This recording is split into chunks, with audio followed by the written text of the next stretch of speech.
Welcome everyone. Today we'll be chatting with Hilary Scarlett, an international author, speaker and consultant who is joining us for Slido Elevate. We'll be talking about the current disruptive times, our brains and neuroscience, and see how can we apply all this knowledge to organizational change. Welcome Hilary, and thank you so much for joining us. Thank you for inviting me. Of course. So let's kick things off with the first question.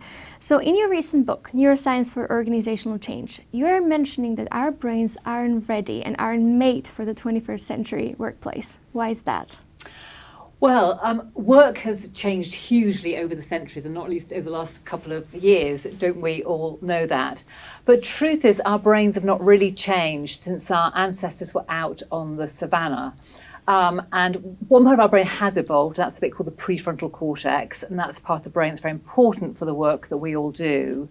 It's often referred to as the executive centre of the brain. But the rest of our brains have not, and it's kind of useful thought to keep in our heads that in a way our brains are in many ways better adapted to being out on the savannah. It's kind of where they think they are still. And so that's a useful thought to keep in our heads as we're going through change in the organisation. And for example, I guess there's kind of when we're stressed, what's often called the threat response, is useful if you're out on the savannah and trying to run away from a lion or fight a tribe. But actually things like raised blood pressure, getting more energy to our muscles and limbs are not terribly helpful if you're sitting there getting anxious about the cost of energy bills or changing the organisation, whatever it might be. So, but our body still responds that way as if we were running away from a lion, and that's for that it's useful, it's life-saving. But actually for us in the 21st century, we're often getting stressed out, and frequently getting stressed out is actually not good for us physically or mentally. Mm-hmm. Now, if we take one step back, how would you actually define the term neuroscience? So neuroscience at its simplest is the study of the nervous system, including the brain. So the neuroscientists I work with at one level, simply that's what they do. So they're interested in neuroscientists study both human brains and animal brains. They're interested in both healthy brains and damaged brains, and really understanding how the billions of neurons we have, how they all work together to produce all sorts of things. And there seems to be a huge step between the savannah and our workplace. So how is this all relevant to organization these days? Lots of ways in which I think it's relevant to us. I mean, one, just understanding that a bit about for our brains, our key driver, because they think they're out in the savannah, is survival. Your brain just wants you to make it through the day. It wants you to be safe. That's the key thing. To achieve that, two key things it wants to do. It wants to minimize threats, and it wants to seek out rewards. But of those two, by far the more important to the brain is to minimize threats, because we can do without rewards and treats for quite a while, even without a glass of water for about a week and still survive. But if the saber-toothed tiger gets you, that's it. Game over, you're dead. So our brains are much more interested in threats, and in the workplace lots of things represent those threats to our brains. Someone just perhaps being slightly dismissive of a comment that we make, all sorts of things can put us into a threat state, and that affects how we perceive the world, and it affects our ability to perform as well.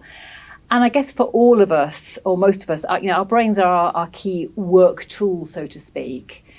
And I really think if we can understand our brains a bit better, that enables us to get perhaps more out of our brains and help them perform at their best. And we might argue that in the 21st century, again, like everything is so fast-paced, everything changes so quickly, and yet we find change so difficult. Why is that so? All sorts of reasons. One of the things that our brains want to do is part of this instinct to survive, this goal to survive. One of the things our brains want to do is to predict. Because again, if we're out on the savannah, and there's a rustle in the undergrowth, and our brains can predict that might be a snake, our brains are in a better place to protect us. So our brains are constantly trying to predict, trying to make meaning. They want to know what's coming up next so they can better protect us. And what does change mean? It means I don't know what's coming up next. So our brains don't like it. They want to be able to predict. Also, our brains like habits, because habits feel less stressful, they feel less effortful for us. And again, what does change mean? On the whole, it means I know I've got to do things differently. And again, our brains don't like it. And speaking about change and speaking about stress, I personally found that there are, people and my friends and my colleagues for whom the change is a motivator, and then there are some for whom the change is really like it paralyzes them. So why do we react so differently?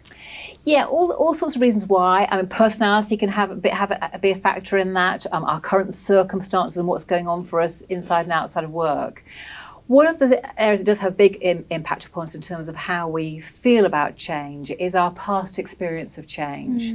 So if, for example, I've been through change before, either in this organisation or another organisation, and I found change difficult and painful and I didn't enjoy it, and now change is being announced again, then the voice in my head will be saying, watch out, here comes change again, and you don't like it.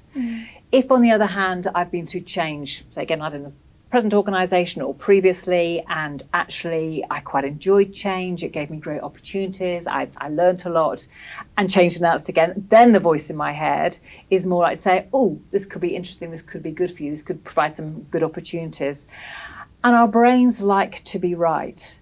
So if I think the changes that are coming up are wrong-headed or a mistake, I will hear all the flaws and all the weaknesses. If I think it's a good idea, I will tend to hear all the positives and all the good things about the change. So we all hear things differently and perceive things differently. And it's something to keep in mind, especially as leaders, that we need to stay humble because every brain processes change differently. And talking about leaders, especially now, there are so many changes. There's return to the office, hybrid work, there's unfortunately inflation, team restructuring. So what can leaders and managers do to actually empower their teams and help them go through change?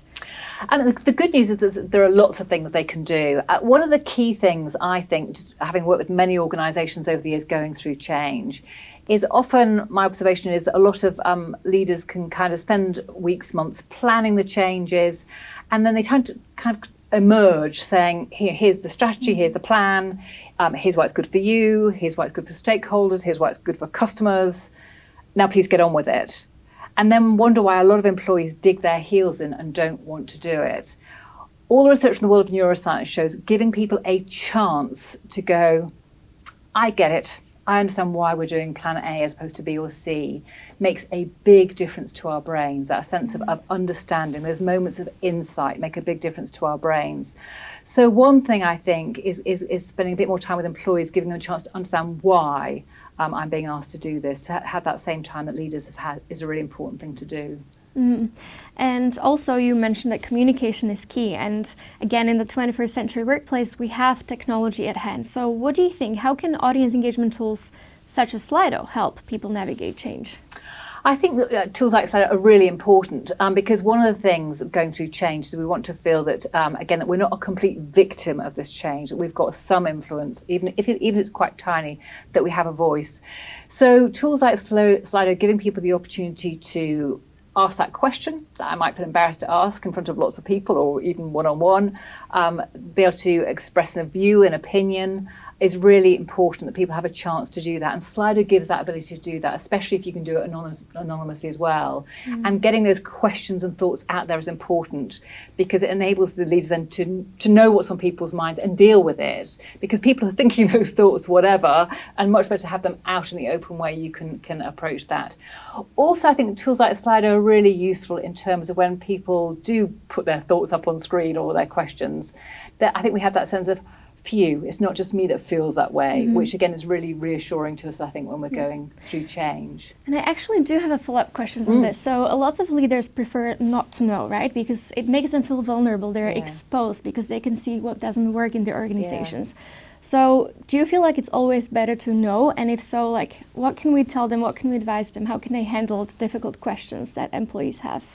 Yeah, I think it's really important to know because if people don't have the ability to voice those views or ask that question, whatever, what our brains love certainty. So if we're not given information by our leaders, we will speculate, we will fill the gap, we will gossip, and on the whole, because this threat state in our brain tends to be more dominant, we tend to speculate about how bad it's going to be around here.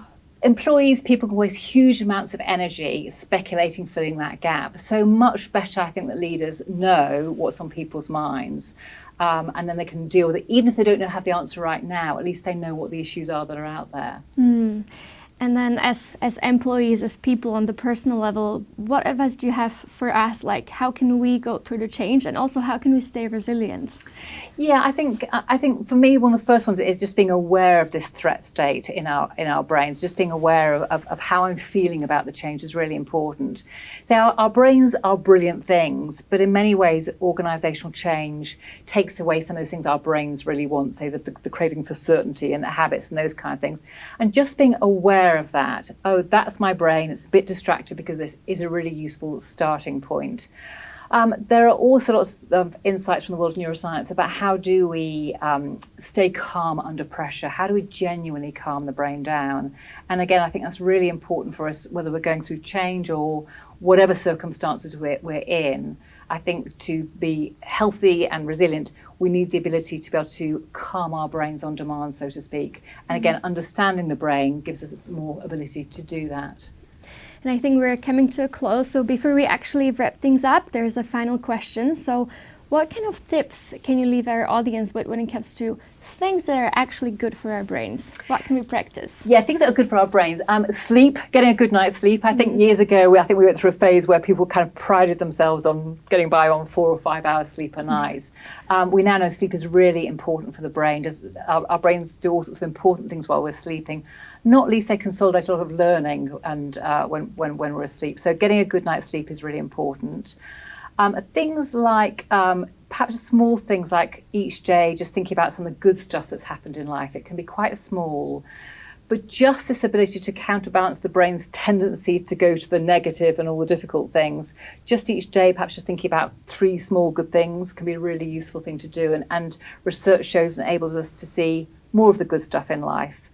Things like exercise, we know it's really important for the body, but it's also really important for the brain, that exercise gets blood going to the brain, that's good for the brain. And there's also research that suggests that we used to think the adult brain couldn't create new neurons. We now know that it can, and one of the things that enables that is actually physical exercise, actually enables the brain to create new neurons.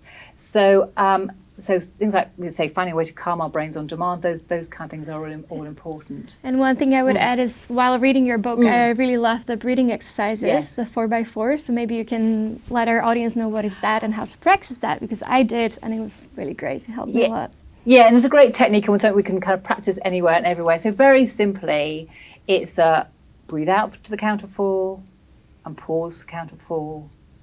Breathe into the count of 4, hold, breathe out to the count of 4. So you can kind of imagine it as a square that you're counting to. And it's a really useful thing to do in terms of calming the brain down. And in fact, the breath is incredibly useful in terms of say, bringing that calm, because the brain kind of thinks if you've got time to breathe out that slowly and pause at the end of the out breath, then you cannot be in fight or flight. So it's a lovely way to send a message from the body to the brain, I'm calm. Amazing. Thank you so much for sharing your knowledge. Pleasure.